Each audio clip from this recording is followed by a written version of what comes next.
Baiklah, selepas saja list call up yang diumumkan oleh FAM, iaitu pemain-pemain pilihan Kim Panggon untuk Harimau Malaya, sebenarnya kalau anda perasan, ada fans pasukan Seri Pahang yang tidak bersetuju dengan nama Nor Azam Aziz dalam list kali ini.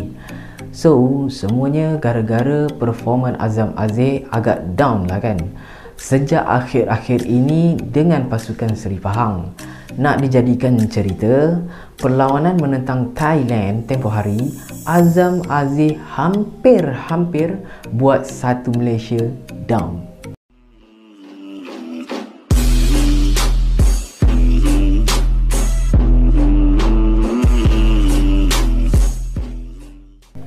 Assalamualaikum guys, welcome back to my channel iaitu Acik Studio. Macam biasa, mana-mana anda yang dah support channel ni diucapkan terima kasih. Dan yang mana belum support channel ni, bolehlah tekan button subscribe dekat bawah tu. Malaysia turun menentang pasukan Thailand dalam kejohanan Kings Cup ke-48. Bagi kawan, ini adalah satu perlawanan persahabatan dalam persediaan untuk mempersiapkan pasukannya sebelum pasukannya masuk ke kejohanan Piala AFF tahun nanti. Untuk rekod Malaysia, sebenarnya hanya tewas dalam satu match sahaja dalam 7 perlawanan terakhir bertemu dengan pasukan Thailand. Dengan kekalahan terakhir tersebut adalah pada tahun 2014 dalam perlawanan final Piala AFF tahun tersebut, ketika Malaysia di bawah lagi kendalian Datuk Dollah Saleh iaitu Pablo Dollah. Okey. Dari segi line up pasukan Thailand, mereka skuad terkuat yang mereka ada kecuali di posisi penjaga gol, yang mana penjaga gol yang turun untuk kali ini cuma memiliki one cap sahaja untuk turun menentang pasukan Malaysia. Seterusnya, di bahagian pertahanan, pasukan Thailand diketuai oleh Krisada Skaman serta bekas pemain Yokohama Marinos, pernah menjuarai J-League iaitu Teraton. Dia beraksi sebagai left back dalam match ini. Seterusnya, untuk striker force pula yang diketuai striker muda pasukan Buriram United iaitu Supachai dan dibantu oleh Chanatip Songkrasin iaitu kapten pasukan Thailand dalam match ini. Manakala pada pasukan Malaysia pula, ini yang menarik geng. Sebab apa? Sebelum FAM umumkan kat mana-mana platform line up utama pilihan Kim Panggon untuk match ini, TMJ dan lipskan line up ini dalam satu story.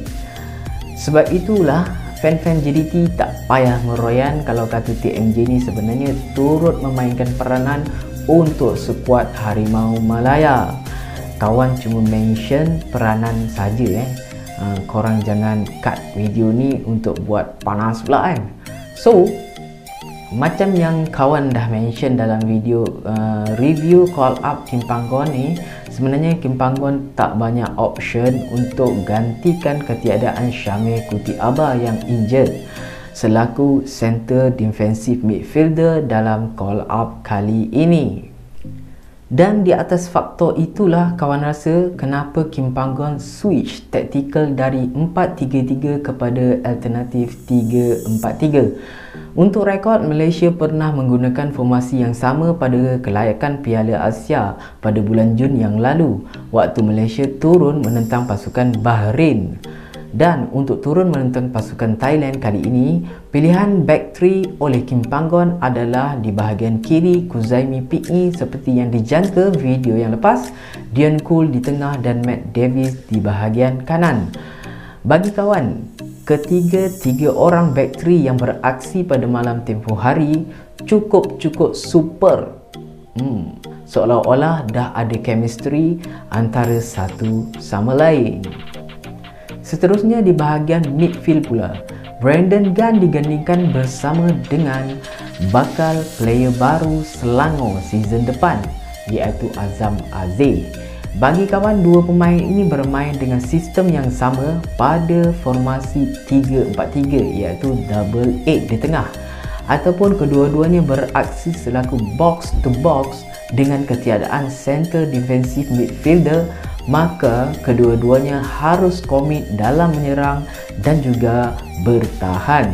Tetapi dengan corak permainan Azam Aziz yang kita tahu lebih efektif sekiranya dia ada masa dan peluang lebih banyak di bahagian tengah dalam build up, dia boleh buat final pass ke bahagian hadapan bagaikan Andres Iniesta.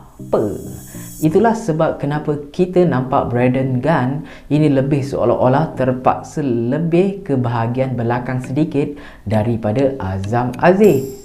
So, secara keseluruhannya separuh masa pertama boleh dikatakan Malaysia memang outplayed dari pasukan Thailand sejak ketiadaan Messi J, iaitu Chanathip Songkrasin yang terpaksa keluar pada awal-awal permainan.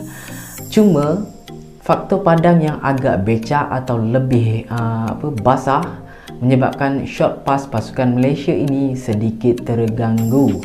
Apa yang menariknya adalah Malaysia, Kim Panggon mengarahkan dalam 5 player di bahagian hadapan untuk press ketika pasukan Thailand untuk build up play.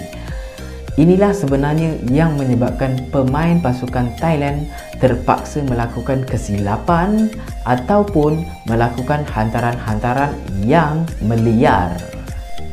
Untuk gol pertama ataupun gol tunggal pasukan Malaysia dalam match ini menerusi pemain-pemain JDT iaitu Corbin Ong, so kita kena beri full credit pada Safawi Rashid.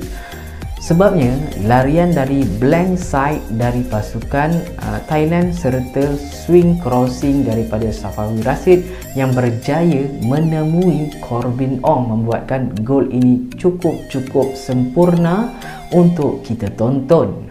Seterusnya, masuk saja separuh masa kedua, jurulatih pasukan Thailand tersedar bahawa pasukannya harus kurangkan bermain short pass pada fasa build up. Kerana ada tekanan dari pasukan Malaysia iaitu anak Joaquin Panggon ini menyebabkan keeper dia terpaksa melakukan clearance yang meliar. Kita dapat lihat kepenatan 3 pertahanan kita serta 2 player double 8 kita iaitu Azam Aziz dan Brandon Gunn. Selepas sejam mereka beraksi turun naik memang penat lah geng cerita dia kan. So kawan juga turut bersetuju sepatutnya Kim Panggon mengeluarkan Azam Aziz lebih awal. Selepas pemain ini 2-3 kali asyik jatuh sahaja dan terduduk sahaja. Kadang-kadang dah tak mampu nak cover posisinya, maka dia terpaksa melakukan tackle dari belakang dan sebagainya. Yang mengkhawatiri kita adalah pemain ini telah menerima kad kuning yang pertama dan sudah semestinya kita sebagai penyokong juga merasakan kekhawatiran dia akan menerima kad kuning yang kedua. Betul tak? Dan kekhawatiran kita itu menjadi sebuah kenyataan di hujung permainan. Agak dahsyat dia. Beliau mendapat kad kuning yang kedua dan diarahkan keluar padang. Amat sedih geng. Untuk man of the match malam itu adalah Shihan Azmi bagi pilihan kawan. Walaupun dalam pasukan Negeri Sembilan beliau suka tangkap bola dan terus baring, tapi dalam panggilan kebangsaan beliau tidak melakukan itu. So, kita boleh lihatlah kan bahawa beliau dalam kelab hanya mengikut arahan jurulatihnya. Bukanlah sifat peribadinya suka buang masa perlawanan. So, beliau memiliki 4 clean save, 2 one-on-one save serta 1 penalty save yang mana membawa kemenangan kepada pasukan Malaysia pada perlawanan ini. Bagi kawan Brandon Gunn dan Corbin Ong, ini boleh dikatakan key player yang baik untuk sistem Kim Panggon. Kerana apa?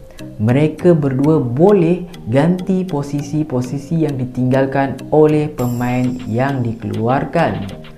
Contohnya, Kuzaimi PE dikeluarkan, maka Corbin Ong menggantikan posisinya, dan sebelum dia menggantikan posisi itu, beliau cukup banyak membantu aspek serangan Malaysia dan melakukan track back membantu pertahanan.